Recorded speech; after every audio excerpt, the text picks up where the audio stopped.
गुरुर्ब्रह्मा गुरुर्विष्णु गुरुर्देव महेश्वर गुरु साक्षात् परम ब्रह्म तस्मै श्री गुरवे नमः।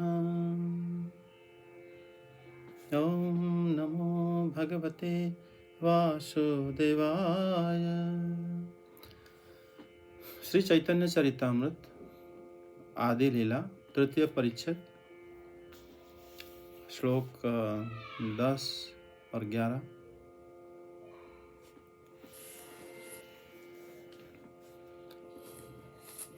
इति द्वापरा उर्विशा स्तुवन्ति जगदीश्वरं नानातन्त्रविधानेन कलावपि तथा शृणु कृष्णवर्णं तिषा कृष्ण साङ्गोपाङ्गवस्त्रपार्षदं यज्ञै संकीर्तनै प्रायै यजन्ति हि सुमेधसः।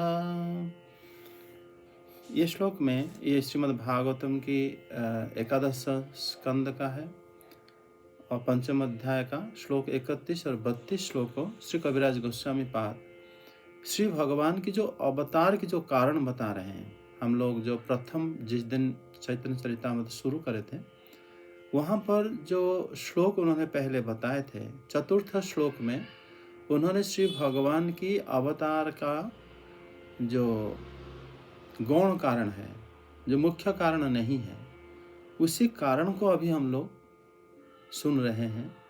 श्री कविराज गोस्वामी पाद हमें सुना रहे हैं। उसके बाद जो पंचम परिच्छेद आएगा उसी समय चतुर्थ परिच्छेद में पंचम श्लोक की व्याख्या करेंगे, जिसमें श्री भगवान की अवतार की जो मुख्य कारण है। इसमें तो श्री भगवान कलयुग में युग धर्म प्रचार करना, संकीर्तन प्रचार करना इत्यादि इसी बारे में, और श्री भगवान स्वयं अवतार होते हैं, ये सब हम इसमें सुन रहे हैं। श्री भगवान की जो मुख्य कारण है जो कि हम आगे सुनेंगे, उसमें श्री भगवान कि ये जो बताया गया है कि श्री भगवान कैसे जब श्री राधा रानी के महिमा को जानना चाहते थे और वो अपना महिमा भी जानना चाहते थे जो श्री राधा रानी समझते थे, और श्री राधा रानी को जो आनंद मिलता था वो भी आस्वादन करना चाहिए। मतलब तीन कारण जो है वो श्री कृष्ण की अवतार में वो पूरा नहीं हो पाया था। इसीलिए श्री भगवान वो कारण को हम आगे जानेंगे, लेकिन आज हम उसी को जानना फिर दोबारा जो श्री कविराज गोस्वामी पाद वर्णन कर रहे हैं कि श्री भगवान के अवतार के जो गौण कारण है, जो कारण मुख्यतः कि श्री भगवान अवतार हुए हैं। कल जब हम लोग मुंडक श्रुति से सुन रहे थे, अभी श्रीमद् भागवतम के ये श्लोक को उन्होंने, कल हम श्री गर्गाचार्य देव की जो भगवान के नामकरण भी सुने थे, कैसे उन्होंने पीत शब्द कहकर श्री भगवान के अवतार की बात बता दिए थे। और भी श्री कृष्ण के जो विष्णु सहस्त्र नाम महाभारत से भी भगवान श्री चैतन्य महाप्रभु के बारे में वर्णन, स्पष्ट वर्णन है। इसमें श्री कविराज गोस्वामी पाद बताते हैं कि यहाँ पर जो द्वापर युग में जो भगवान के अवतार के बाद जब उन्होंने बताया, उसके बाद तुरंत आ गया था कलयुग में श्री भगवान के अवतार के बारे में। मतलब उन्होंने कलयुग के जो अवतार के बारे में जो उन्होंने बताया, कृष्ण वर्ण तिषा कृष्ण। कृष्ण वर्ण का शब्द का अर्थ ये हो सकता है कि जिनका वर्ण कृष्ण है। वर्ण मतलब रंग होता है, अब वर्ण मतलब जाति भी होता है। अब वर्ण यहाँ पर या तो वर्ण मतलब शब्द भी होता है, बहुत अर्थ आता है। और जो वर्ण है रंग, तो उसमें ये जो श्लोक में बताया जाता है कि कृष्ण वर्ण, श्री कृष्ण जो है इनका रंग कृष्ण है, और उनका जो है या तो अर्थ आ सकता है शब्द जो कृष्ण बोलते हैं हमेशा, जिनके जिह्वा पर वो वर्णन करते हैं, उनको भी कृष्ण वर्ण कहा जाता है। ये दो अर्थ आ सकता है। उसके बाद वाले शब्द करभाजन ऋषि ने श्रीमद् भागवत में बताए हैं कि तिषा कृष्ण। तिषा कृष्ण में ये वास्तव में दो अर्थ आ सकता है। यहाँ पर संधि में हम जानते हैं दो छोटी आ की मात्रा जब जोड़ते हैं बड़ी आ हो जाते हैं, या तो दो बड़ी आ भी जब जोड़ते हैं तब भी बड़ी आ होता है, या तो अगर मान लो आ का मतलब बड़ी आ की मात्रा के साथ अगर छोटी आ की मात्रा अगर जोड़ेंगे तब भी बड़ी आ होता है। मतलब यहाँ पर तीसरा कृष्ण को कहा गया है तीसरा और प्लस कृष्ण, ये भी तीसरा कृष्ण होता है, या तो तीसरा प्लस अकृष्ण तब भी तीसरा कृष्ण होता है। तो यहाँ पर जब वो मतलब अर्थ लिए हैं महात्मा लोग, कविराज गोस्वामी पाद भी वही अर्थ में लिए हैं कि अगर तीसरा शब्द का अर्थ होता है कांति, मतलब वो भी रंग को बताता है, तीसरा कृष्ण या तीसरा अकृष्ण, उनकी कांति कृष्ण है या उनकी कांति अकृष्ण है, मतलब जो कि बिल्कुल श्री कृष्ण से उल्टा और जो कि पीत वर्ण है। मतलब यहाँ पर जो कृष्ण वर्ण तीसरा कृष्ण श्रीमद् भागवतम एकादश स्कंद में है, कलयुग के उपास्य देवता जो वर्णन कर रहे थे, ये हो सकता है कि उनका वर्ण कृष्ण हो, उनके शरीर की वर्ण रंग जो है कृष्ण हो, और उनकी कांति जो दिखते हैं वो भी कृष्ण हो सकता है कि उनके शरीर के वर्ण कृष्ण हो, मतलब और किंतु कांति जो है उनका वो अकृष्ण हो। और या तो ये भी हो सकता है जो श्री कृष्ण को वर्णन करते हैं वो वर्ण है, वर्ण मतलब वो शब्द को सब हमेशा बोलते हैं और उनकी कांति कृष्ण हो, या तो हो सकता है कि हमेशा श्री कृष्ण को वर्णन करते हैं और उनकी कांति अकृष्ण हो, तीसरा अकृष्ण। तो इस अर्थ में जब फिर उसी भागवतम में जब कल हम चर्चा कर रहे थे कि सप्तम स्कंद में नवम अध्याय में जो श्री प्रहलाद महाराज स्तुति करे हैं कि छन्न कलो यद भाव स्त्री युग अथा सात्वम, उन्होंने श्री हरि को कह रहे थे कि आप ही मतलब कलयुग में आप छन्न रूप में ही आच्छादित रूप में ही अवतीर्ण होते हो और आप त्रियुगी हो, बाकी 3 युग में आप स्पष्ट रूप में अवतीर्ण होते हो। कली में अवतीर्ण होने वाले जो भगवान हैं उनका छर्ण कह के श्री प्रहलाद महाराज वर्णन करे थे। तो ये ऊपर जो एकादश स्कंद की श्लोक और ये जो श्लोक अगर दोनों को मिलाएंगे तो इससे पता चलता है कि भगवान श्री कृष्ण के वर्ण कृष्ण है, उनकी कांति कृष्ण है। ये अर्थ ग्रहण नहीं किया जा सकता क्योंकि इससे प्रहलाद महाराज की स्तुति में ये वाला अर्थ नहीं सही नहीं बैठता। प्रहलाद महाराज कह दिए कि आप कलयुग में छन्न रहते हो, और दूसरा अर्थ में जो कृष्ण को वर्णन करते हैं लेकिन उनकी कांति कृष्ण है, ये अर्थ भी नहीं हो सकता। इसीलिए जो श्री कृष्ण को वर्णन करते हैं लेकिन उनकी शरीर का जो कांति है अकृष्ण है, अकृष्ण होने से क्या होता है वो छुप जाता है। तो वही अर्थ जो है श्री कविराज गोस्वामी पाद लेते हैं। और इसमें ही श्री भगवान की ये जो सांगो पांगो अस्त्र पार्षदम, क्योंकि कृष्ण वर्णति सा कृष्ण सांगो पांगो अस्त्र पार्षदम, मतलब भगवान जब जब अवतार लेते हैं श्री करभाजन मुनि जो वर्णन करे हैं, साधारणतः श्री भगवान चक्र गदा धनुष बाण ये सब धारण करते हैं, लेकिन ये सब उनको अस्त्र कहा जाता है। लेकिन कलयुग में जो भगवान अवतीर्ण होने वाले हैं करभाजन ऋषि जो कि भरत महाराज की छोटे भाई लोग हैं वो, और वो श्री ऋषभ भगवान के पुत्र हैं, और जो उनके शेष जो 9 पुत्र थे वो 9 पुत्र ही नव योगेंद्र ऋषि बने थे। और वही वो बता रहे हैं कि श्री भगवान जब क्योंकि उनके पिताजी ही भगवान थे श्री ऋषभ भगवान, उन्होंने उनके पुत्रों को शिक्षा दिए थे, और वही पुत्र लोग निमि महाराज के यज्ञ में वो भगवान के बारे में वर्णन करते हैं। तो ये बताते हैं कि मतलब इस अवतार में भगवान के जो अस्त्र होगा, उन्होंने बताया कि भगवान की कलयुग में जो अस्त्र है वह सांग पांग अस्त्र पार्षदम। तो यहाँ पर उन्होंने ये बताए थे कि उनके श्री भगवान की जो अंग है, कविराज गोस्वामी पाद तो सीधा श्रीमद् भागवतम से इस श्लोक को अर्थ बताएं। श्रीमद् भागवतम में जब श्री ब्रह्मा जी श्री भगवान को स्तुति करे थे, उसी समय ही उन्होंने मतलब श्री भगवान को मतलब श्री नारायण को भगवान के अंग कहकर उन्होंने श्री कृष्ण को स्तुति करे थे। नारायणस्तं नहि सर्वदेहिनात्मा यस्य शिखाखिलालोकसाक्षिः नारायणो अङ्गं नरभुजलास्नात्य चापि सत्यं न तथैव माया। उन्होंने जो नारायण अंग, मतलब आप ही श्री नारायण की, मतलब श्री नारायण ही आपके अंग हैं, ये श्री ब्रह्मा जी अंग शब्द को श्रीमद् भागवतम में अंश कहे हैं। मतलब ये बात को श्री कविराज गोस्वामी पाद बोले हैं कि जो अंग शब्द को श्री ब्रह्मा जी जो अंश कहे हैं, यहाँ पर जो करभाजन ऋषि ने बताया कि इस कलियुग में जो उपास्य देव हैं भगवान, सांग पांग अस्त्र, मतलब संग अमल स अंग, स हो गया सहित, उनके साथ अंग आएंगे। अंग मतलब भगवान की अंग, हाथ पैर आदि अंग, अंग मतलब भगवान के अंश, अंश में आते हैं श्री अद्वैत आचार्य श्री नित्यानंद प्रभु, ये अंग होते हैं। फिर अंग के अंग को उपांग कहा जाता है।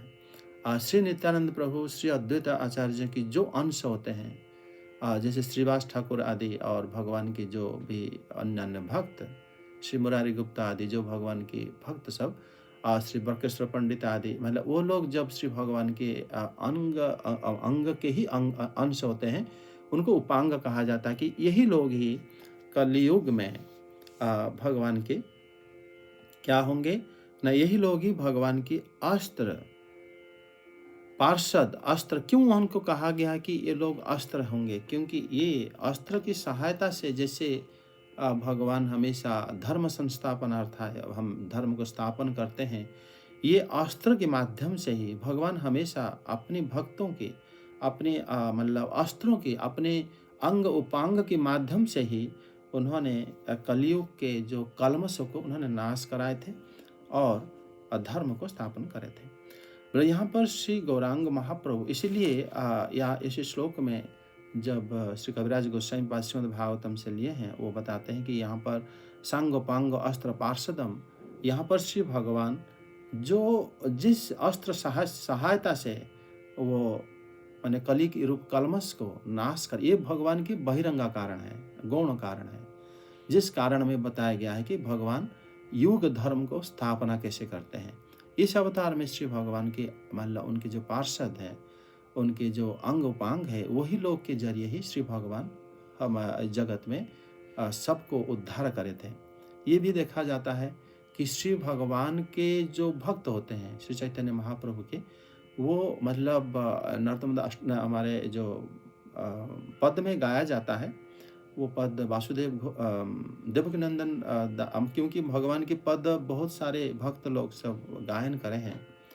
उन्होंने बताए थे कि ब्रह्मांड तारिते शक्ति धरे जने जने, मतलब श्री चैतन्य महाप्रभु की एक एक भक्त जो अंग उपांग आदि, अंग तो वो स्वयं श्री भगवान स्वरूप है, वो श्री अद्वैताचार्य और श्री नित्यानंद भगवान, किंतु जो वो बताए हैं कि जो उपांग हैं, जो पार्षद हैं, उनके अनुयायी पार्षद की मतलब पार्षद के भी अंश जो उनकी परंपरा में भी, जो श्री चैतन्य महाप्रभु की परंपरा में भी जो आ जाते हैं, वो कहते हैं कि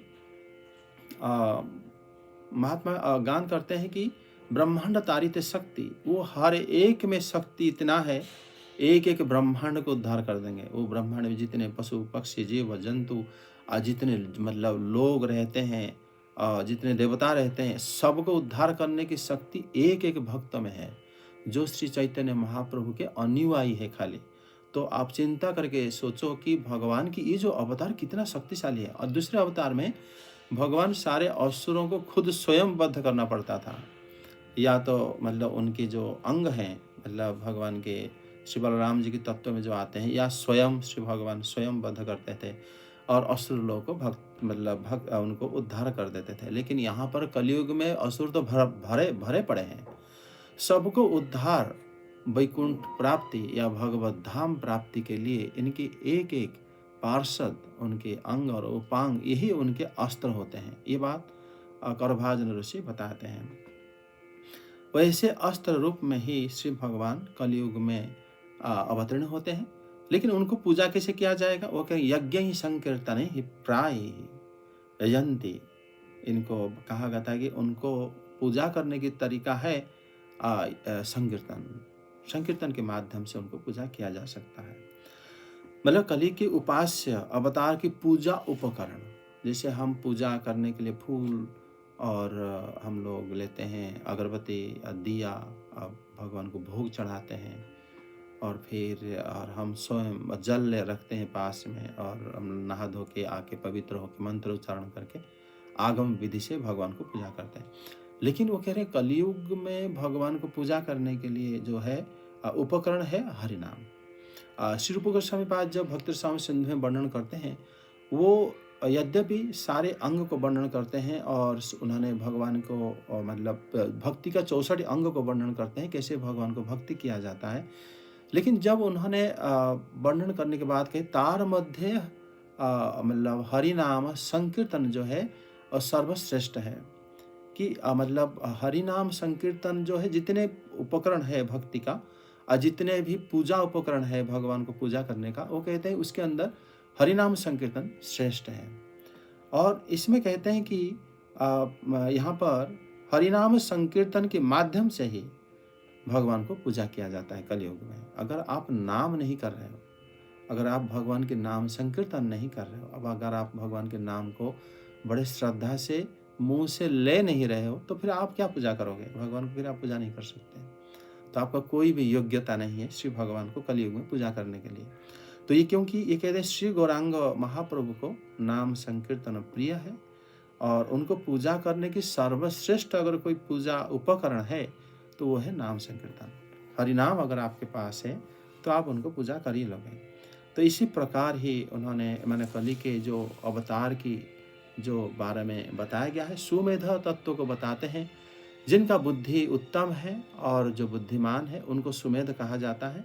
वही लोग ही इनको पूजा कर सकते हैं कलयुग में।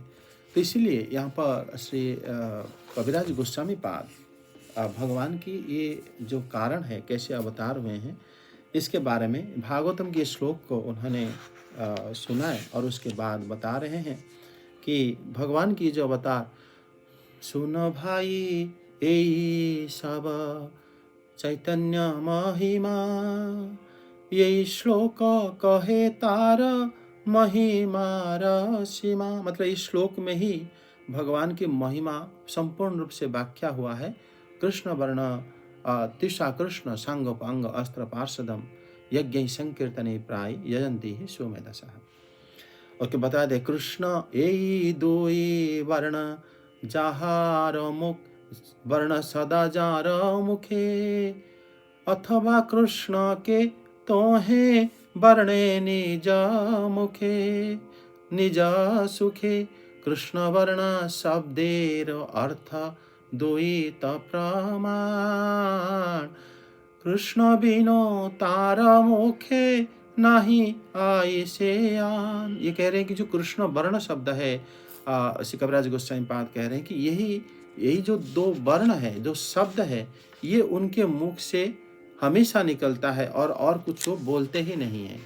हम भी आगे श्री चैतन्य चरितामृत में सुनेंगे भगवान जो भी बोलेंगे, जिसको भी बोलेंगे, उनके मुंह से श्री कृष्ण शब्द ही पहले निकलता है। उसके बाद ही उसी श्री कृष्ण शब्द को ही व्याख्या करके सारे उपदेश उसी से ही भगवान बताते हैं।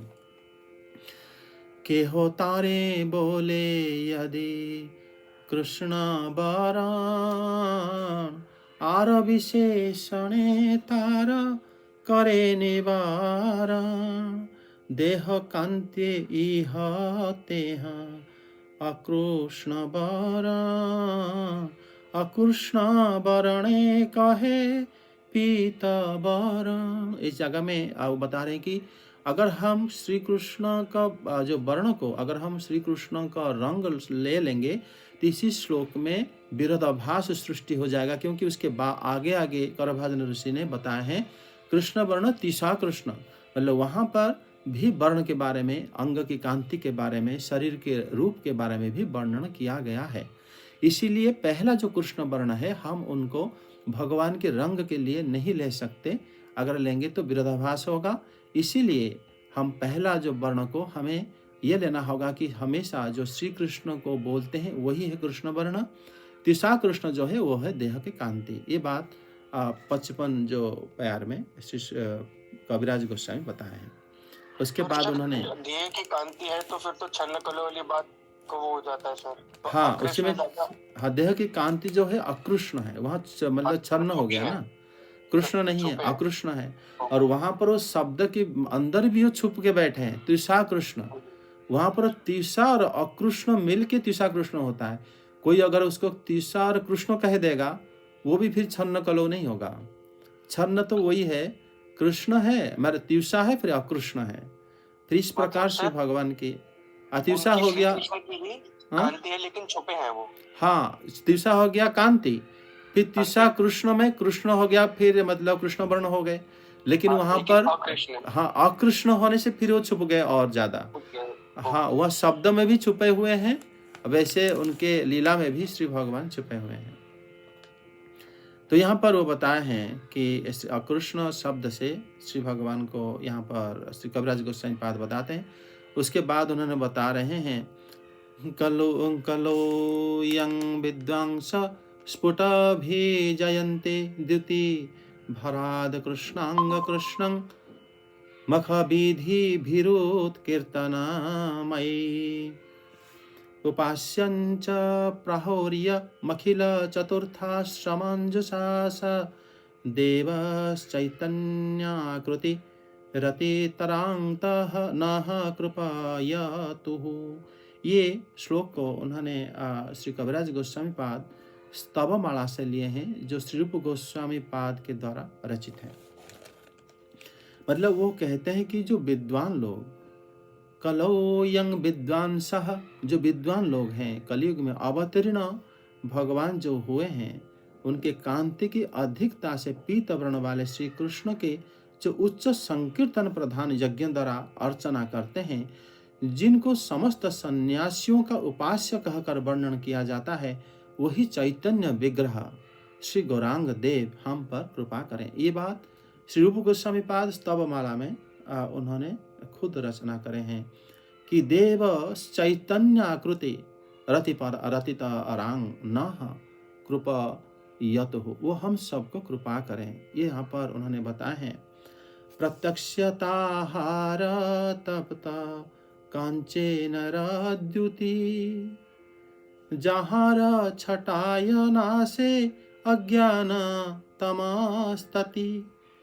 कविराज गोस्वामी बात कह रहे हैं कि प्रत्यक्ष ताहारा जो दिखते हैं तब तक कांचन रद्युति, उनके शरीर जो है, अंग जो है, दिखता है जैसे सोना, मतलब सोना को जो पिघलाने के बाद जो वर्ण आता है, जैसे श्री राधा रानी के वर्ण, वो वर्ण उनके अंग में दिखता है। उनकी जो छटा है और उनकी जो वर्ण की जो ज्योति, कोई देख लिया अगर मान लो उनको, सब प्रकार के अज्ञान नाश हो जाता है। मतलब श्री भगवान पूर्ण भगवान हैं और उनका ऐसा रूप है, उनको देखने मात्र से अज्ञान चला जाता है। और जीवेर कल्मष तमो नाश करिबा अंग उपांग नाम नाना अस्त्र धरे। उन्होंने जीव के कल्याण के लिए ही वो क्या करते हैं, अंग उपांग नामक अस्त्र को लेते हैं श्री भगवान। वो देखो श्री चैतन्य महाप्रभु कभी भी उनके भक्तों के बिना वो नहीं रहते। तो नीलाचल में रहे, चाहे वो नवद्वीप में रहे, चाहे ब्रज में भी आए, चाहे बनारस में भी भगवान जितने समय भी रहे, हमेशा उनके ऐसा नहीं उसी भक्तों को लेके भगवान जाते हैं, प्रत्येक हर जगह उनके भक्त आ जाते हैं उनके पास। और वो अंग और उपांग ही उनके अस्त्र हैं, उसी से भगवान नाम आदि अस्त्र को वो धारण करते हैं। उनके भक्त के मुख से जब हम हरि नाम सुनते हैं, वो मतलब कली कलमश नाश कर देता है। बिना श्री चैतन्य कहते हैं ना, जाओ भागवत पढ़ वैष्णव स्थाने एकांत आश्रय कर चैतन्य चरण। भागवत अगर सुनना है, वैष्णव के पास जाओ जो भगवान की प्रेमी है। और वही भक्त अगर श्री चैतन्य को ही शरण में गया है, तो उसी के मुख से अगर हम नाम सुनते हैं, तब फिर हमारा पाप नाश हो जाता है। अन्यथा यहाँ पर कहते हैं कि भगवान उनके अंग और उपांग ही अस्त्र धारण करके घूमते हैं। और उन्हीं के ही वही अस्त्र से ही हमारा सारे कलमश नाश होता है। उसके बाद बताते हैं कविराज गोस्वामी पाद कि जो हमारा जो बाधा है भक्तिर विरोधी कर्म धर्म व अधर्म तहार कलमश नाम से ही महात्म। थी यहाँ पर जो है कविराज गोस्वामी पाद जो कलमश शब्द को व्याख्या करें बड़े सुंदर ढंग से। मतलब श्री भगवान को कहते हैं कि भक्त विरोधी जो कर्म है, अगर हम ऐसा काम करते हैं जो भक्ति आने का कोई चांस नहीं लगता तो उसको कलमश कहते हैं। तो वो पुण्य हो या पाप हो या धर्म अधर्म कुछ भी हो, उस सबको कहा जाता है कलमश। कलमश को जो है नाम से ही वो नाश हो जाता है। बाहुतुली हरि बोली प्रेम दृष्टि चाय करिया कलमश नाश प्रेमे ते भाषाए। महाप्रभु सीधा प्रेम प्रदान करते हैं। उसमें भूल जाओ कि मतलब कोई शत्रुता, कोई किसी भी प्रकार की तुम्हारा मतलब लाभ हानि। भगवान जब श्री राघवेंद्र को रावण आदि युद्ध क्षेत्र में दर्शन करे थे, उन्होंने कुछ क्षण तक वो आश्चर्यचकित हो गए थे रावण जब श्री हरि को सामने देखे थे, जैसे वाल्मीकि रामायण में वर्णन है। लेकिन उसके बाद फिर उन्होंने युद्ध करा था। लेकिन वो क्यों कुछ क्षण के लिए पहले मोहित हो गए थे भगवान को देखकर, क्योंकि वो स्वयं चैतन्य है। भगवान की वो एक ही भगवान अन्य अन्य रूप में आते हैं। और जब जैसे भगवान श्री बलराम श्री कृष्ण जब रंगमंच में आए थे कंस को मारने के लिए, उनको शब्द अलग अलग रस में देखे थे। भगवान को देखकर मतलब वो रसमय हो गया था वो जगह, वो रंगमंच, जैसे सुखदेव गोस्वामी पाद वर्णन करें। ऐसा क्यों हुआ था? क्योंकि वो ही चैतन्य है, इसीलिए वो लोगों को देखते ही आकर्षित कर देते हैं। और चैतन्य महाप्रभु जो स्वयं अपने रूप में आते हैं, जब हाथ उठा के हरिध्वनि करते हैं, वहां पर कौन है इस जगत में जो उनको देखकर आकर्षित नहीं होगा? और वो इसी प्रकार सीधा प्रेम प्रदान।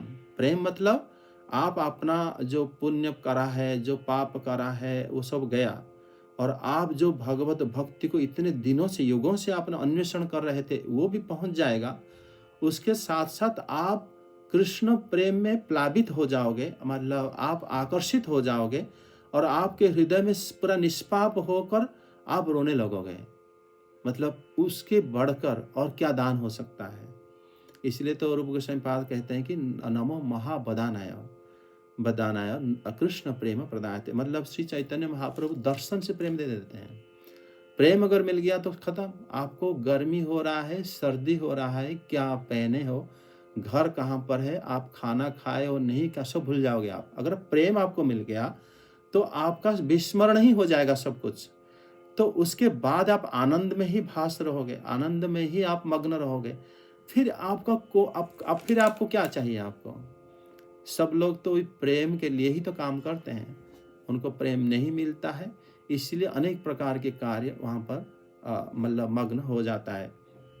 लेकिन जब ऐसे एक रूप भगवान के अवतार हैं जो प्रेम प्रदान कर देते हैं, तो वो बात जो है यहाँ पर श्री कविराज गोस्वामी पाद वो सुंदर भाव से वर्णन करते हैं। उसके बाद उन्होंने श्लोक बताते हैं, स्मितालोक शोकं हरति जगतां यस्य परितो गिरान्तो परार्ध कुशल पटली पल्लवायति पदालम्भः कः कं वा प्रणश्यति नहि प्रेम निवाहं सा देवश्चैतन्य कृति रति तरांग न कृपायतु। यहाँ पर मतलब श्री कविराज गोस्वामी पाद कहते हैं कि जिनका मंद हास्य युक्त कटाक्ष श्री चैतन्य महाप्रभु अपने भाव में रहते हैं, श्री राधा रानी के भाव में खुद हंसते हैं, खुद मतलब आंखें को घुमाते हैं, और सर्वत्र श्री कृष्ण को ही देखते हैं। और समस्त जगत की जब कोई इस रूप में उनको देख लिया, रथ यात्रा के समय हम आगे सुनेंगे, श्री भगवान जब हाथ ऊपर उठा के जब कीर्तन करते थे, सब कीर्तन भक्त करते थे, नृत्य करते थे, उनके भाव को देखकर पूरे जगत पवित्र हो जाता था। मतलब हमारा जो अनंत देव जो धरती को धारण करे हैं, वो जब श्री भगवान जो नृत्य करते थे, पूरे ब्रह्मांड हिलता था, कँपता था और से आनंद भगवान को आनंद आता था कि मतलब भगवान की भली कि मतलब किस प्रकार लीला कर रहे हैं। और यहाँ पर श्री कविराज गोस्वामी पाद कह रहे हैं कि इनका मंद हास्ययुक्त कटाक्ष समस्त जगत की शोक सर्वत भाव से नाश कर देता है। माया बिल्कुल तो वहाँ स्पर्श, माया का प्रवेश ही नहीं हो पाता। जिनकी कथा लीला आरंभ करते ही समय कल्याण उदय हो जाता है। लोग कहते हैं कि मतलब स्मित लोक सुखं हरति जगतं यस्य परितो गिरांतु प्रारंभ। अगर हम उनकी कथा आरंभ करते हैं, सुनने की इच्छा करते हैं, कुशल पटलिंग पल्लवयति, मतलब उसी समय सब सारे प्रकार के कल्याण ही उपस्थित हो जाता है। वहाँ पर किसी प्रकार के और मतलब मंद शब्द ही नहीं आता। और जिनके चरण में आश्रित तदा तदा लंभ कंग वा प्रणयंती न ही प्रेम निबहम। शरण आश्रित होने से कौन सा ऐसे व्यक्ति है जो श्री कृष्ण की प्रेम प्राप्त ना हो सकता है। ऐसे ही श्री चैतन्य विग्रह श्री गौरांग मतलब स देव चैतन्य अकृति अकृति रति तरांग न कृपयतु। इस भगवान हमको कृपा करें। ऐसे ही श्री कविराज गोस्वामी पाद मतलब कितने सुंदर ढंग से मतलब उनके जैसा वर्णन चैतन्य भागवत तो जैसे लगेगा आपको स्वयं वेद व्यास लिखे हैं, लेकिन चैतन्य चरितामृत कविराज गोस्वामी हर जगह में उन्होंने चैतन्य भागवत की महिमा को गान करे हैं कि मतलब जो चैतन्य भागवत जो रचना हुआ है वृंदावन दास ठाकुर के द्वारा, वो वास्तव में स्वयं महाप्रभु ही रचना करे हैं। लेकिन कविराज गोस्वामी पाद की जो दैन्यता उनके अंदर जो ही मतलब रहता है, और जिस प्रकार वो महाप्रभु को लिखे हैं, वास्तव में मतलब इस प्रकार मतलब अद्भुत रचना किसी भी जगह में नहीं मिलता कविराज गोस्वामी के जैसा। उन्होंने आगे बताते हैं, श्री अंग श्री मुख जेई करे दर्शन तार पाप क्षय हय पाय प्रेम धन। मतलब एक एक लाइन में सब कुछ बता दिए हैं। श्री अंग श्री मुख जेई करे दर्शन तार पाप क्षय हय पाय प्रेम धन। अन्य अवतारे सब सन्य शस्त्र संगे चैतन्य कृष्णेरा सन्य अंग उपांगे। महाप्रभु के अन्य अवतार में वो क्या करते हैं, सैन्य लेते हैं, बानर सैन्य को इकट्ठा करते हैं। महाभारत में सब राजा को खबर देते हैं तो हमारे साथ आगे युद्ध करो। लेकिन ये अवतार में भगवान किसी भी प्रकार के सैन्य शस्त्र को ना लेकर अपनी अंग उपांग, अपनी अंग श्री नित्यानंद श्री अद्वैत आचार्य उनके भक्त, उन्हीं के अंग के अंग, उन लोगों वही उनके अस्त्र हैं। और अस्त्र की आवश्यकता नहीं। कौन आगे युद्ध करेगा? युद्ध क्यों करेगा? उसके मन में लोभ है, कामना है। इस सब के लिए आदमी आके अपनी जमीन के लिए, अब धन संपत्ति के लिए, पर स्त्री पाने के लिए युद्ध करता है। लेकिन भगवान के भक्त श्री हरिदास ठाकुर जैसे भगवान की जो अंग उपांग अगर कहीं मिल गया, से जो नारी के लिए झगड़ रहे थे महाभारत में, रामायण में, वो नारी ही भक्त बन जाएगा। मतलब ये भी भक्त बन जाएंगे और प्रेम के अधीन हो जाएंगे और घर बार छोड़ के हाथ उठा के मतलब प्रेम में क्रंदन करेंगे और वो लोग कृष्ण प्रेम में मग्न हो जाते हैं। तो उस समय बाकी सब प्रकार के सवाल वहीं बंद हो जाता है ना। तो लड़ाई किस बात के लिए होगा? किस बात के लिए आप किसी को आप मतलब ये जगत में आप किसी के साथ लड़ोगे या युद्ध करोगे या कुछ हासिल करने की प्रयास कर किस लिए करोगे? मतलब वहां पर इसलिए श्रीमद् भागवतों की जो गुप्त अंग मतलब अंश है, गोपियां जैसे श्री भगवान के प्रति आकर्षित होकर सब छोड़ दिए थे। वहीं से श्री चैतन्य महाप्रभु की जो लीला आरंभ होता है। सारी भक्तों की इच्छा थी कि प्रभु हम भी तो आपके भक्त हैं और हम सिर्फ गोपियां ही आपको पाल प्रेम को समझ पाए, हम कैसे उसको प्राप्ति करेंगे? श्री चैतन्य रूप में श्री भगवान श्री हनुमान जी को भी, श्री प्रहलाद जी को भी सबको इस प्रकार प्रेम दान दिए थे, वो दिखा दिए थे श्री राधा रानी का भाव जो कि सिर्फ गोपियां देखी थी, और मतलब अभ्यंतर मतलब वो और कुंज के अंदर दर्शन करे थे कि किस प्रकार कृष्ण प्रेम। श्री भगवान उसको तो पूरा मार्केट में दिखा दिए, मतलब सबके सामने, और सारे मतलब जगत की इससे बढ़कर दान और क्या हो सकता है, और क्या हो सकता है, उससे बढ़कर तो कुछ भी नहीं तो जगत में। इसलिए भगवान के जितने भी अवतार हैं, कल जो ऐसे वो प्रश्न करे थे, ये मतलब जैसे जैसे आप सुनोगे वैसे वैसे आपको पूरा मतलब समझ में आ जाएगा। यहाँ पर श्री कविराज गोस्वामी पाद ये बता रहे हैं कि श्री भगवान की अंग उपांग अस्त्र से क्या कहना स्व कार्य साधन कर लेते हैं वो श्री महाप्रभु। महाप्रभु तो भोल में रहते हैं, अपने राधा भाव में रहते हैं, राधा रानी के भाव में, और उनके जो अंग उपांग है वो इस प्रकार अस्त्र है, उनके सामने कोई नहीं टिकेगा, कोई भी नहीं टिकेगा। आपका उन्होंने पूरा इच्छा को बदल देंगे तो आप क्या कर लोगे, सारा वहीं पर खत्म हो जाता है आपका। लेकिन वो पहले नहीं होता था, उस दूसरे अवतार में भगवान ऐसे लीला, ऐसे शक्ति प्रदर्शन नहीं करे थे, ये अवतार में करे थे।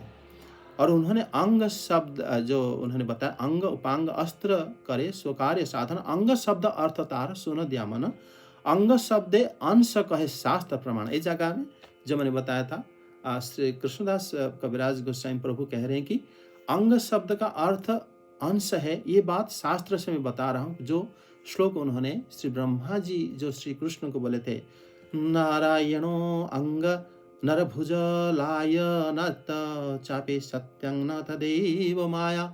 वहाँ पर जो श्री नारायण जो है, नारायण श्री कृष्ण के अंग हैं, उसी से पता चलता है कि यहाँ पर जो श्री करभाजन ऋषि जो अंग कहे हैं, इसका मतलब उन्होंने श्री भगवान के अंश की बात कहे हैं। जलाशयी अंतर्जामी जय नारायण, से ही तुम्हारा अंश तुम्ही मूल नारायण। ये बात जो है, जो मतलब भगवान की जो कारण सागर विष्णु और जो गर्भधक सागर विष्णु और जो श्री भगवान है क्षीर सागर विष्णु, ये सब जो है श्री भगवान के अंश हैं। ये बात उन्होंने कविराज गोस्वामी पाद अंग शब्द अंश कहे सोए सत्य है, माया कार्य न है सब चिदानंद माया। ये सब माया का कार्य नहीं है, ये सब चिदानंद माया है। अंग शब्द का अर्थ जो होता है अंश होता है, क्योंकि जगत सृष्टि जो हुआ है श्री नारायण से, श्री नारायण ये जो कार्य हुए माया नहीं है, वो आपके ही अंश हैं। उसी तरह आपके जो अंश श्री नित्यानंद और श्री अद्वैत, उनका जो कार्य है वो माया कार्य नहीं है, वो सारे कार्य जो है दैव कार्य है, और वो आपकी इच्छा से ही होता है वो कार्य।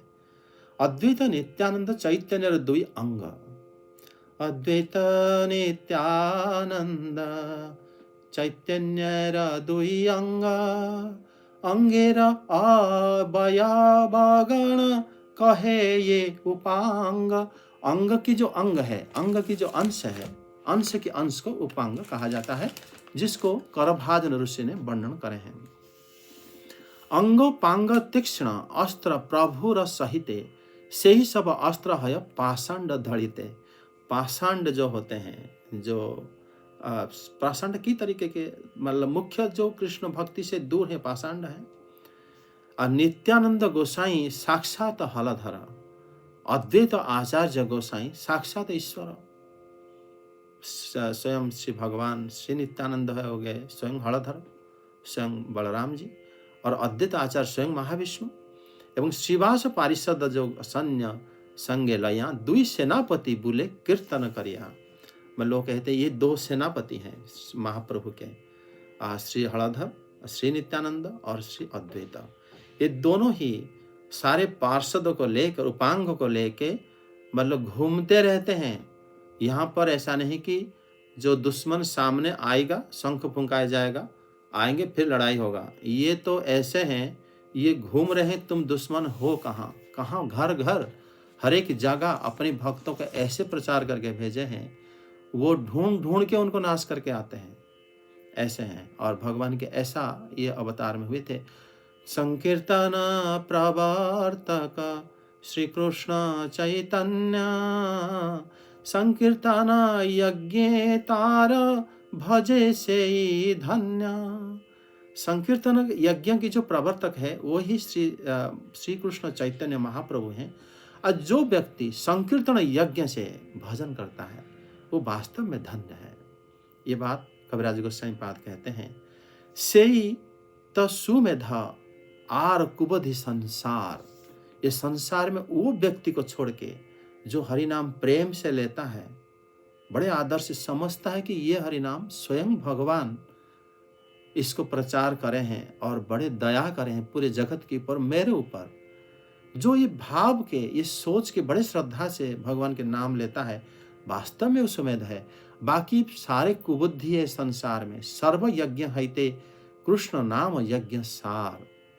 ये कहते हैं अशयित सुमेधा आर कुबुद्धि संसार, सर्व यज्ञ हईते कृष्ण नाम यज्ञ सार। ये सारे यज्ञों में से सिर्फ हरिनाम यज्ञ सार है, श्रेष्ठ है। कोटि अश्वमेधा एक कृष्ण नाम साम, जय कहे से पाषंडी दंडे तारेयम। माने मतलब श्री चैतन्य महाप्रभु जो अवतार है वो कैसा अवतार है। भगवान जब श्री रघुनाथ के रूप में अवतीर्ण हुए, वही चैतन्य गोसाई, और वही श्री कृष्ण के रूप में जब अवतीर्ण हुए, उन्होंने युधिष्ठिर महाराज के साथ यश्वमेध 3 अश्वमेध यज्ञ कराए थे। वही महाप्रभु जब श्री राम के अवतार में आए, उन्होंने भी अश्वमेध यज्ञ कराए थे, कितने सारे। लेकिन यहाँ पर उन्होंने जब गौरांग रूप में आए, श्री चैतन्य के रूप में, वो कह रहे हैं अगर 1 करोड़ अश्वमेध यज्ञ किसने करा है और श्री कृष्ण के एक नाम के साथ, वो कह रहा है कि बराबर है, वो पापी है और वो पाषांडी है, उसको यमराज दंड देते हैं। मतलब 1 करोड़ अश्वमेध यज्ञ के साथ श्री कृष्ण के एक नाम के साथ बराबर नहीं हो सकता। मतलब आप सोच के देखो श्री भगवान क्या नहीं दिया आके जगत में। जो वेद का गुप्त मंत्र था, जो वेद के अंदर जो छुपा हुआ था, लोग समझ नहीं पा रहे थे।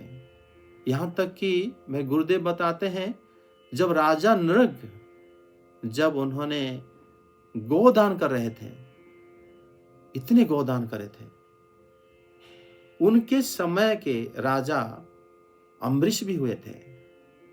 लेकिन महाराज अम्बरीश श्री कृष्ण के नाम, उनके लीला गुण, उसी को ही मनन करते थे और कुछ नहीं करते थे। राजा नृग का दान में भी थोड़ा हेरफेर हो गया और वो दंडित होके गिरगिट का शरीर उनको बिताना पड़ा था, क्योंकि वो विश्वास नहीं होता ना, हरि नाम पे सबको विश्वास नहीं होता।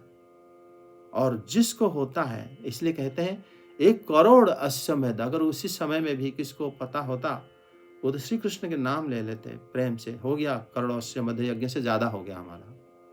क्योंकि बराबर तो नहीं हो सकता, बराबर होना ही एक पाप है। तो यहाँ पर ऐसा ही जो श्रद्धा हरि नाम में जिसको आ गया, उसका जीवन तो हो गया कंप्लीट और वो मुक्त है। वो उसके लिए और कोई शब्द नहीं है, कोई जन्म लिया, कहाँ पर वो क्या कर रहा है, वो सब भूल, उसी समय एक साइड हो जाता है सब कुछ। श्रीमद् भागवतम में हरि नाम को श्री सुखदेव गोस्वामी पाद कई जगह में उन्होंने इसे हरि नाम को बताने के लिए इतने सारे कथा बताए हैं। श्री प्रहलाद महाराज के कपिल भगवान की कथा में भी माता देवहूति तब भी बताया है कि आपके नाम जिसके जिह्वा में आ जाता है, अर्थात जैसे भागवतम के अंतिम श्लोक में ही भागवत के बारे में बताया जाता है, नाम संकीर्तन यस्य सर्व पाप प्रणशनम। मतलब श्रीमद् भागवत में प्रत्येक के जो कथा है वहां पर आप देखोगे नाम संकीर्तन को ही प्रमोट किया गया है। लेकिन सुखदेव गोस्वामी पाद उस जो जिसको उन्होंने वेद से मतलब चुन चुन के वो नाम संकीर्तन के महिमा जो गान करे हैं, यहाँ पर श्री महाप्रभु स्वयं श्री कृष्ण उसको और खुला कर दिए थे, जो कि कविराज गोस्वामी पाद बता रहे हैं। तभी यहाँ पर बताते हैं कि भागवत संदर्भ ग्रंथेर मंगलाचरणे, यही श्लोक जीव गोसाई करिया छे न व्याख्याने। ये कहते हैं यही श्लोक को मंगलाचरण में श्री श्री जीव गोस्वामी पाद कौन क्या करे हैं ना, वर्णन करे हैं। ये बात कविराज गोस्वामी पाद यहाँ पर बता रहे हैं। इसमें क्या कहना चाहते हो अलंकार? कुछ नहीं सर। अच्छा, उसके उन्होंने बताया है कि अंतः कृष्णं बहिर्गौरं दर्शितागादि वैभवम् कलो संकीर्तनादौ स्म कृष्ण चैतन्यमाश्रिताः अतः कृष्णं अंतः कृष्णः बहिर्गौरं दर्शितांगादि वैभवम्। देखो यहाँ पर श्लोक कैसे रचना किया गया है। वास्तव में कृष्ण वर्ण तिषा कृष्ण संग पंग अस्त्र पार्षदम, जो हम अभी श्रवण करें, यहाँ पर श्री कविराज गोस्वामी पाद इस श्लोक को मतलब भगवत संदर्भ से वर्णन करके उन्होंने जैसे उसका अर्थ को और क्लियर कर दिया। यहाँ पर कैसे लिखा गया है ना, अंतः कृष्ण और बहिर्गौर। अंतः कृष्ण मतलब हो गया कृष्ण वर्ण, बहिर्गौर हो गया तिषा कृष्ण, उनका शरीर हो गया, उनका अंग हो गया अकृष्ण पीत वर्ण। दर्शिता अंगादि वैभवम, और दिखाते क्या है उनके वैभव को अपने अंग से, अपने श्री नित्यानंद प्रभु और श्री अद्वैत आचार्य प्रभु के अंग से ही श्री हरिदास ठाकुर, श्री शिवास पंडित, श्री गदाधर पंडित, इनके थ्रू वो दिखाते हैं उनके वैभव। ये उनके अंग है, अंग उपांग है वैभवम। कलौ संकीर्तना अनाद्यो, और कलयुग में और संकीर्तन यज्ञ को भगवान कराते हैं। स्म कृष्ण चैतन्य आश्रितः, हम उन्हीं के ही शरण में रहना चाहिए। मतलब इस श्लोक की अर्थ को ऐसे वर्णन किया गया है। श्लोक 15, जो भीतर से कृष्ण वर्ण है किंतु बाहर जिनके अंग कांति गौर है, जो श्री नित्यानंद, श्री अद्वैत, श्री शिवास ठाकुर आदि अंग और द्वारा अपनी महिमा को प्रकाश करते हैं और रूप रंग अंग के द्वारा अपनी महिमा प्रकाश करते हैं, और उन्हीं श्री कृष्ण चैतन्य को हम कलयुग में संकीर्तन प्रधान सेवा द्वारा, संकीर्तन उपकरणों के द्वारा हम उनके आश्रय ग्रहण करते हैं। जय हो। इस प्रकार श्री कविराज गोस्वामी पाद यहाँ पर वर्णन करते हैं। इसमें वो कहते हैं कि उप पुराण में भी जो महाप्रभु स्वयं श्री वेद व्यास को सुनाते हैं, अहमेव क्वचिद ब्रह्मन् संन्यासाश्रमाश्रितः हरिभक्तिं ग्राह्यामि कलौ पापहतात्रान्, कि हे व्यास जी, कलयुग में, किसी कलयुग में मैं स्वयं ही संन्यास ग्रहण करता हूँ और पाप रहित मनुष्य को मैं हरि भक्ति प्रदान करता हूँ। ये बात श्री कविराज गोस्वामी पाद श्लोक में बताते हैं। भागवत भारत शास्त्र आगम पुराण चैतन्य कृष्ण अवतारे प्रकट प्रमाण। इथे मतलब यहाँ पर देखो श्रीमद् भागवतों की प्रमाण उन्होंने दिए, महाभारत से प्रमाण दिए, और आगम पुराण हो गया हमारा जो भी मंत्र साहित्य जो हमें कल भी चर्चा कर रहे थे, मंडूक श्रुति आदि। आगम हो गया मंत्र, जिस मंत्र से भगवान की आराधना किया जाता है, उसको भी अगर अनुध्यान किया जाता है, श्री कृष्ण चैतन्य अवतार के बारे में बिल्कुल स्पष्ट प्रमाण है। प्रत्यक्ष देखिए नाना प्रकट अभाव, अलौकिक कर्म अलौकिक अनुभव, देखिया ना देखे जत अभक्त गण, उल्लू के ना देखे जनेर सूर्य किरण। वो कह रहे हैं जैसे उल्लू, सूर्य बिल्कुल प्रकाश करता है दिन में, इसमें कोई संदेह नहीं है, लेकिन उल्लू को नहीं दिखता। उसी प्रकार जो अभक्त होते हैं वो श्री चैतन्य महाप्रभु के बारे में नहीं जान पाते। कोई भक्त है, अभक्त है, यहाँ पर कविराज गोस्वामी पास स्पष्ट कर दिए, भक्त अगर हो तुम तो श्री गौरांग महाप्रभु को जान लेना चाहिए। नहीं जान पा रहे हो तो इसका मतलब सूर्य, कलयुग में हम जन्म हुए हैं, महाप्रभु को नहीं जान पा रहे हैं, तो वरे सूर्य जैसे मतलब किरण छोड़ता है लेकिन उल्लू को नहीं दिखता, उसी प्रकार वो लोग नहीं जान पाते। यमुनाचार्य अपने स्तोत्र में बताते हैं, त्वां शिलरूपचरितै परम प्रकृष्टैः सत्त्वेन सात्विकतया प्रबलैश्च शास्त्रैः प्रख्याता दैव परमार्थितविदं मतैश्च नैवासुर प्रकृतयः प्रभवन्ति बोधधुवम् बोधुम। वो कहते हैं कि बोधधुम हमारा जो समझ में वो नहीं आता है। यमुनाचार्य जी इस श्लोक में मतलब बताते हैं कि प्रभु त्वां शीलो रूप चरितैः परम प्रकृष्टैः, कि आपके सर्वश्रेष्ठ स्वभाव, आपके रूप, आपकी चरित्र, आचरण, शुद्ध सत्य और संपन्न होने वाले सब आपके लीला प्रभाव शास्त्रों में सुंदर भाव से वर्णन है, लेकिन और शुभाशुभ विषय परमार्थ विषय भी भली भांति मतलब पंडित पुरुष के मत में ही आलोचना होता है, लेकिन राक्षसी पुरुष जिनका स्वभाव ऐसा है वो लोग आपको जानने में समर्थ नहीं होते, वो नहीं जान पाते। अब देखो श्री कृष्ण को भगवान भी, अबे हम लोग यूट्यूब में एक वीडियो देख रहा था, वो बता रहे थे कि श्री कृष्ण भगवान नहीं है, श्री राधा रानी भगवान नहीं है, और ये तो जन्म लेते हैं, और मतलब ब्रह्म वैवर्त पुराण में तो उनको श्राप दिया गया है, तब वो आ गए। तो जहाँ पर जिस लोग से श्राप भी दिया जा सकता है वो लोग नित्य कैसे हो सकता है? ये तो हिरण्यकश्यप जैसे बात कर रहे हैं, जो हम सप्तम स्कंद में पाठ करे थे। हिरण्यकश्यप बोला कि वैकुंठ भी अनित्य है, इसलिए मुझे वो लोग नहीं चाहिए। मतलब इस प्रकार जो बुद्धि उन लोगों का होता है, उन्हीं के बारे में ये लिखा गया है कि वो शास्त्र के प्रमाण को देखते हुए भी नहीं समझ पाते हैं, और वो इस प्रकार ही स्वभाव के लोग रहते हैं।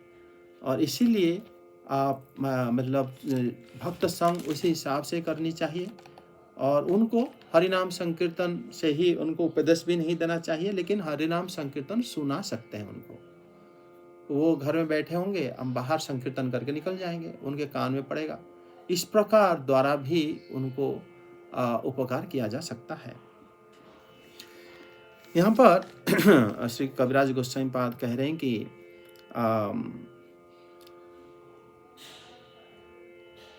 उल्लंघिता त्रिविधा सीमा समातिशयाति संभवा एव परिव्रढि मस्वभावं माया बलेन भवतापि निगुह्यमानं पश्यन्ति केचिदनिशं त्वदनन्यभावः। हे भगवान, जो देश काल तथा परिमाण इन तीनों सीमाओं से परे, जिनके समान कोई नहीं है और जिनसे अधिक कोई भी नहीं है, अपनी योग माया के प्रभाव से ही जो सर्वदा अपने आप को गोपन रखने की चेष्टा करते हैं, लेकिन भक्त उनको ढूंढ लेते हैं, भक्तों को छुप नहीं पाते हैं। ये बात श्री कविराज गोस्वामी पाद बताते हैं कि अब माया बलेन भवतापि निगुह्यमानम, वो गुह्य होकर रह जाते हैं। पश्यन्ति केचिदनिशं त्वदन्य अनन्य भावः, अनन्य भाव हो गए भक्त, जो आपको ढूंढ लेते हैं। कविराज गोस्वामी पाद कहते हैं कि भक्त कभी भी मतलब भगवान उनको कभी भी भक्तों को छुप नहीं पाते। ये भगवान के एक गुण में आता है। भगवान चाहते तो छुप सकते हैं, लेकिन भगवान का जो एक गुण है भक्त वश्यता, भक्त वत्सलता, भक्त अधीनता, इस गुण से ही भक्त उनको ढूंढ लेते हैं। अन्यथा भक्तों के पास इतना शक्ति है नहीं, वो तो साधारण लोग होते हैं, बड़े सरल होते हैं। लेकिन श्री कृष्ण के एक गुण है कि वो भक्त के अधीन हो जाते हैं। उसी गुण के वजह से उसका फायदा उठा के भक्त तुरंत ढूंढ लेते हैं। लेकिन अभक्त जो होता है उनको बिल्कुल योग माया के प्रभाव से उनको ढूंढ नहीं पाते। असुर स्वभाव कृष्ण कभू नाही जाने, कविराज गोस्वामी पाद कहते हैं, लुकाईते नारे कृष्ण भक्त जन स्थान है। भगवान अपने आप को कभी छुपा नहीं पाते। जहाँ भक्त हैं वो जानते हैं भक्त मुझे जरूर देख लेगा। भगवान के ऐसे ही गुण है। ये हम श्रीमद् भागवत में भी देखने को मिलता है ये बात। पद्म पुराण से एक श्लोक कविराज गोस्वामी पाद प्रमाण के तौर पर देते हैं। दौ भूत सर्ग लोके अस्मिन् दैव आसुर एव च विष्णु भक्तः स्मृत दैव आसुरस्ते दुपर्ययः। वो बताते हैं कि मतलब जो जगत में दो प्रकार की सृष्टि होती है। एक होता है, विष्णु पुराण में बताया गया है, दैव सृष्टि, एक होता है आसुर सृष्टि। जो विष्णु भक्त होते हैं वो दैव सृष्टि के अंदर आते हैं, और जो विपरीत होते हैं वो आसुर सृष्टि के अंदर आते हैं। अर्थात इस जगत में दो प्रकार के लोग तुम्हें देखने को मिलेंगे। ऐसा नहीं है कि जगत में सारे प्रपंच है, सारे माया के अधीन है और सारे लोग खराब हैं। ऐसा सोचना शास्त्र के विरुद्ध हो जाएगा, क्योंकि यहाँ पर स्पष्ट रूप में बताया गया, दो भूत सर्ग लोक के अस्मिन। इसी भूमि में दो प्रकार के लोग तुम्हें देखने को मिलेंगे। एक होते हैं यहाँ रहते हुए भी मुक्त, और एक होते हैं यहाँ रहते हुए भी बद्ध होकर रहते हैं, और उनको आसुर स्वभाव कहा गया है। उसके बाद बताते हैं कि आचार्य गोसाई प्रभु र भक्त अवतार, कृष्ण अवतार हेतु जहाँ हुंकार। यहाँ पर भगवान के अवतार के कारण को और थोड़ा स्पष्ट कर रहे हैं। कृष्ण यदि पृथ्वी ते करे न अवतार, प्रथमे न करे न गुरु वर्ग र संचार। पिता माता गुरु आदि जत मान्य गण, प्रथमे करे न सभार पृथ्वी ते जन्म। माधव ईश्वर पुरी सची जगन्नाथ, अद्वैत आचार्य प्रकट हैला से साथ। भगवान जब अवतार लेते हैं, पहले कविराज गोस्वामी पाद बता रहे हैं, पहले अपनी गुरुजनों को, अपनी पिता माता को, हाँ, इन लोगों को पहले भगवान जन्म देते हैं। मतलब वो पहले आ जाते हैं, तभी तो भगवान के गुरु वो बनेंगे। अगर वो भगवान के बाद में आएंगे तो भगवान के गुरु कैसे बनेंगे? वो श्री भगवान गुरुजन जो उनके गुरु बनेंगे, पहले श्री भगवान माधवेंद्रपुरी पहले अवतरित हुए।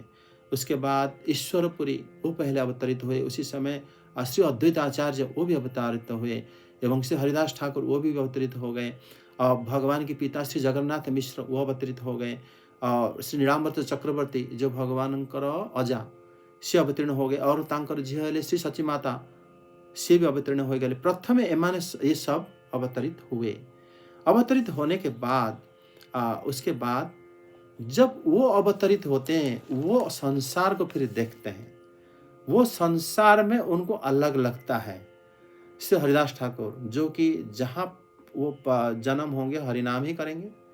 श्री अद्वैत आचार्य जहाँ भी वो जन्म होंगे वो भक्ति प्रचार करेंगे। जब अद्वैत आचार्य क्या हुए, आके मतलब जब प्रकट हो गए, भगवान की इच्छा से तो प्रकट हुए, लेकिन भगवान की माया से वो अद्वैत आचार्य प्रभु देखकर संसार को उनको मायामय लगा, बड़ा दुखी हो गए।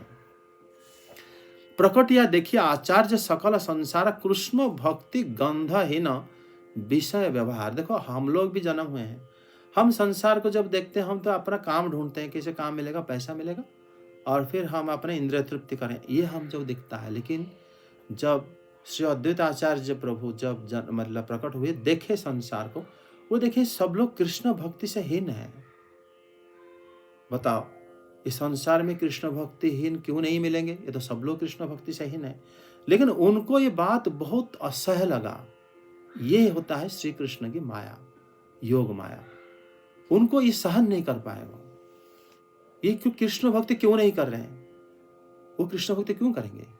लेकिन इनको लगा क्यों नहीं कर रहे हैं? पूरे जगत कृष्ण भक्ति विहीन क्यों है?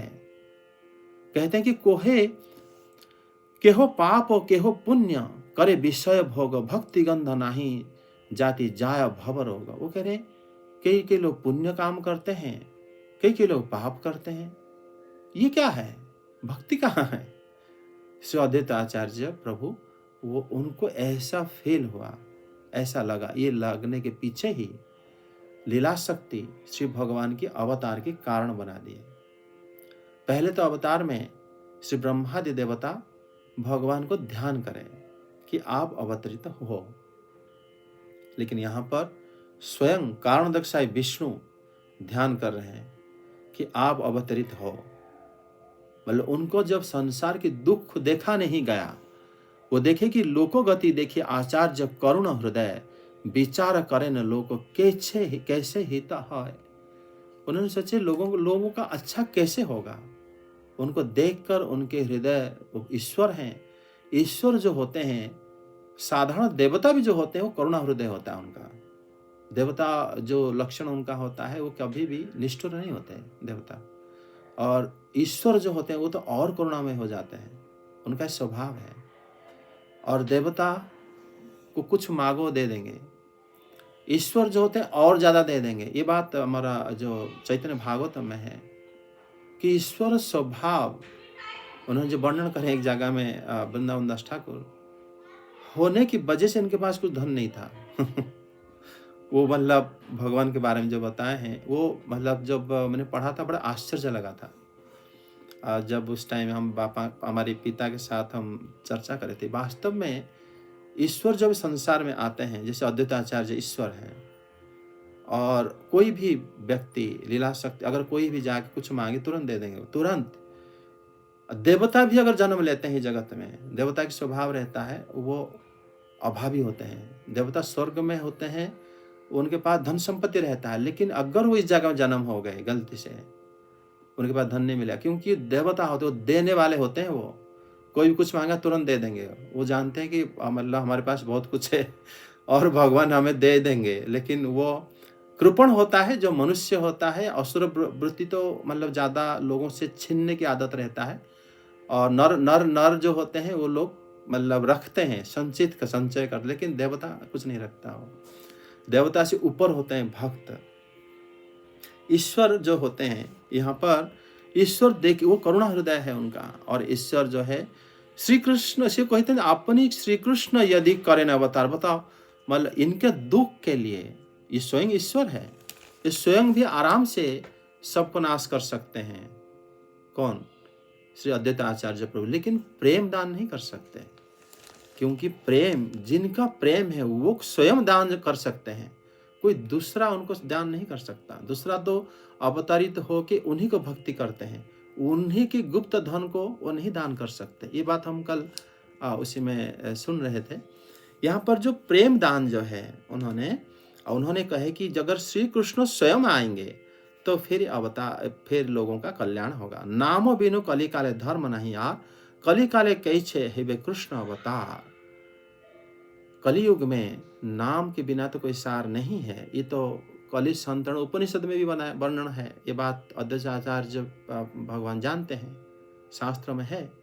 लेकिन वो कह रहे हैं कि भगवान कैसे अवतार होंगे? शुद्ध भावे करिबे कृष्ण आराधन, मैं भगवान को आराधन करूंगा और निरंतर सदैन्य करिब निवेदन, में दैन्यता के साथ उनको निवेदन करूंगा। क्योंकि वो जानते हैं जो ईश्वर होते हैं, जो परमेश्वर हैं, उनको बुलाने के लिए कोई फॉर्मेलिटी की आवश्यकता नहीं है।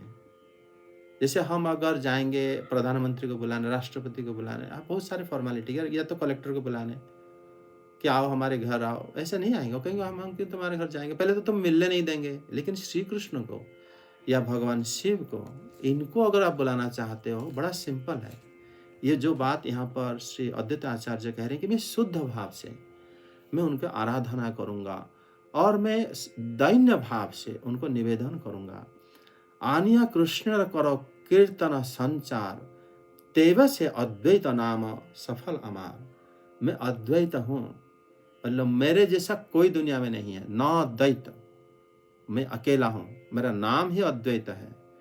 तब मैं अद्वैत नाम मेरा तब सफल होगा जब मैं श्री कृष्ण को, जो गोपीजन वल्लभ है, श्री राधा रानी के कृष्ण को मैं यहीं पर बुला लूंगा, तभी मेरा नाम अद्वैत सफल होगा।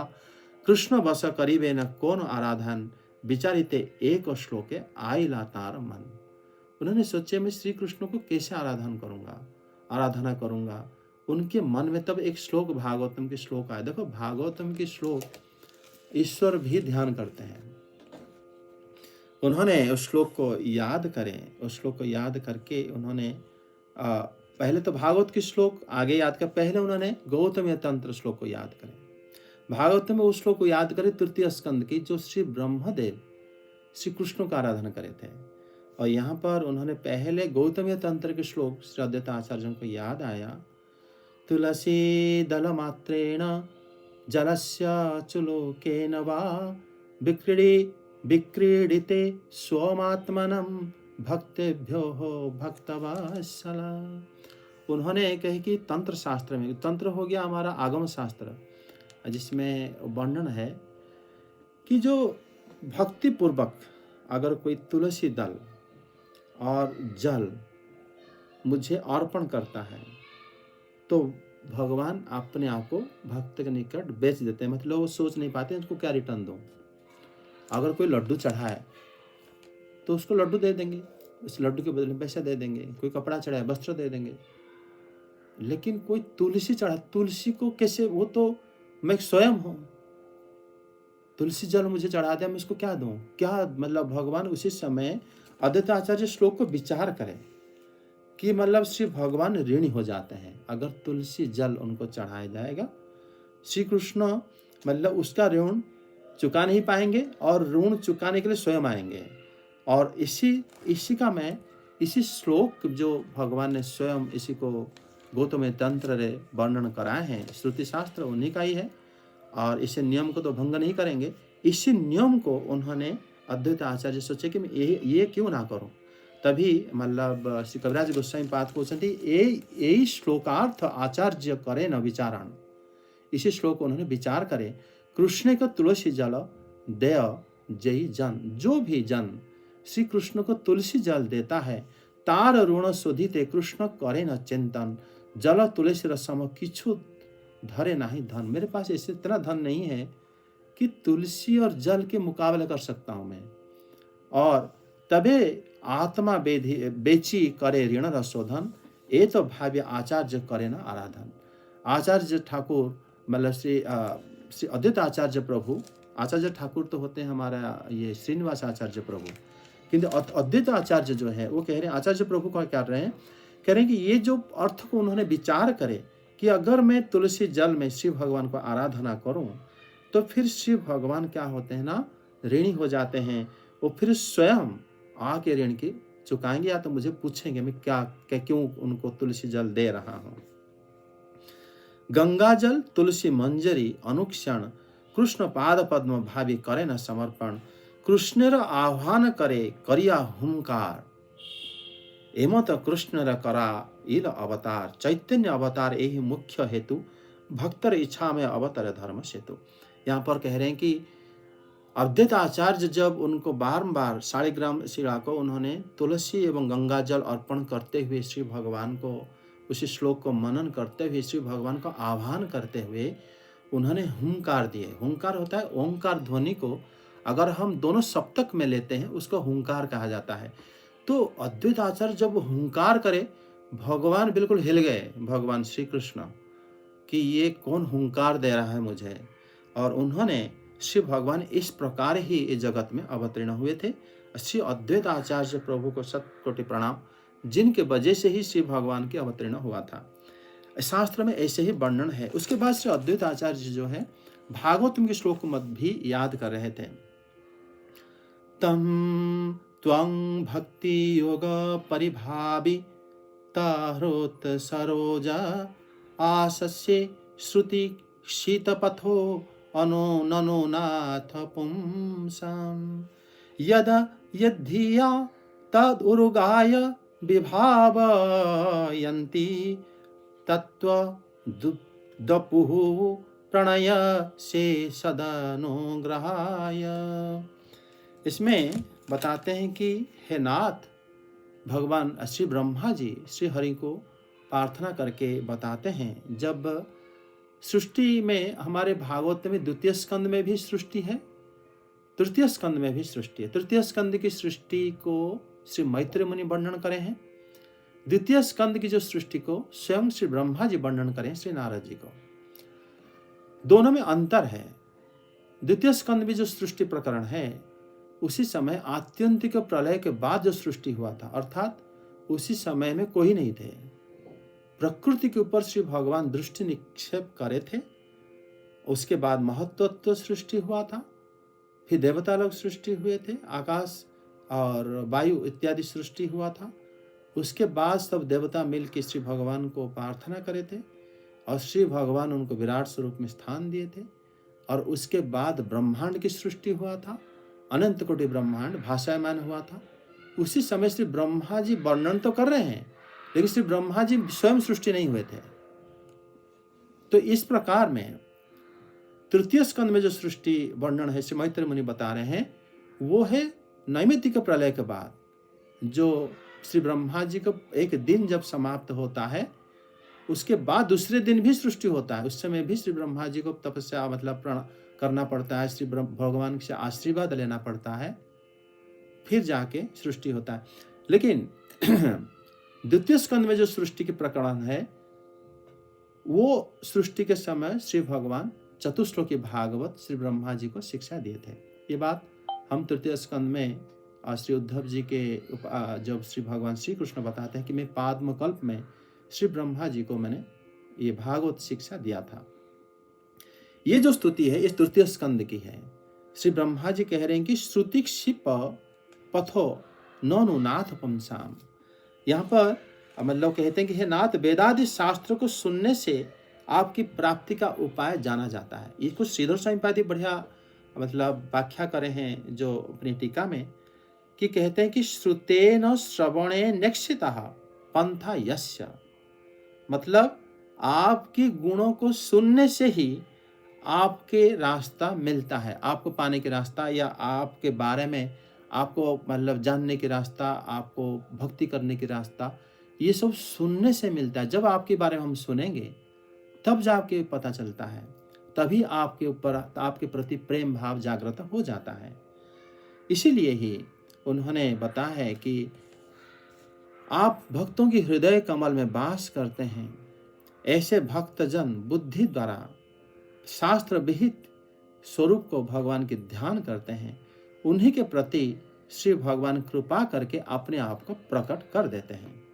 ये बात श्री ब्रह्मा जी जब स्तुति करे थे, श्री अद्वैत आचार्य भी ये बड़ी इस प्रकार स्तुति करे थे।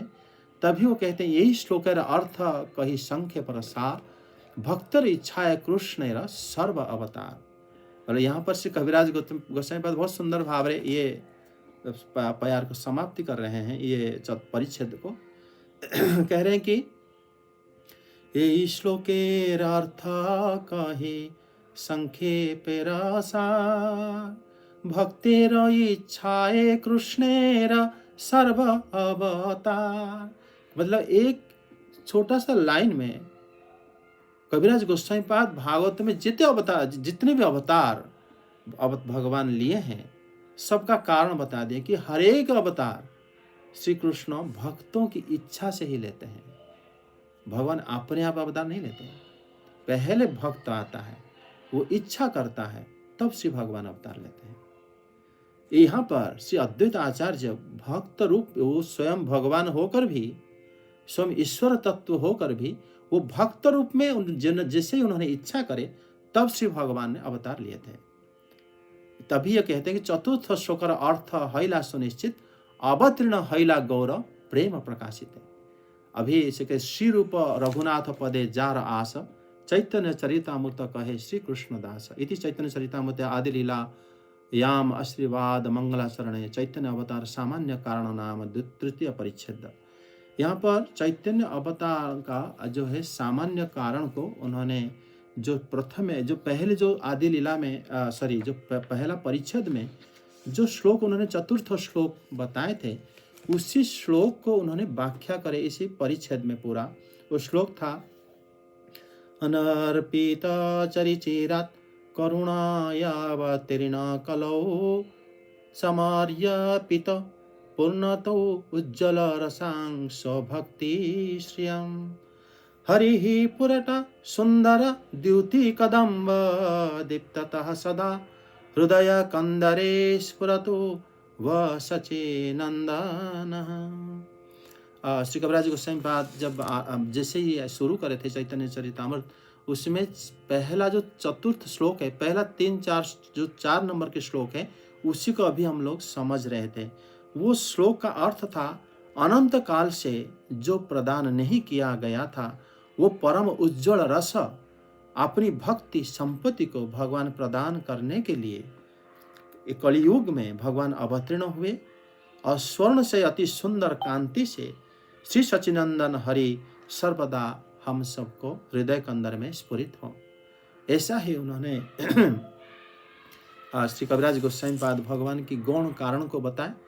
और इसी में ही आज ये परिच्छेद हम समाप्ति करते हैं, फिर बाद में हम आगे चतुर्थ परिच्छेद शुरू करेंगे। जय जगन्नाथ। जय श्री कृष्णदास कविराज गोस्वामी पाद की जय।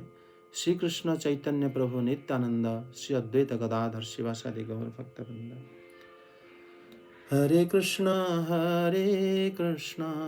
कृष्णा कृष्णा हरे हरे, हरे राम राम राम हरे हरे। हरि बोल।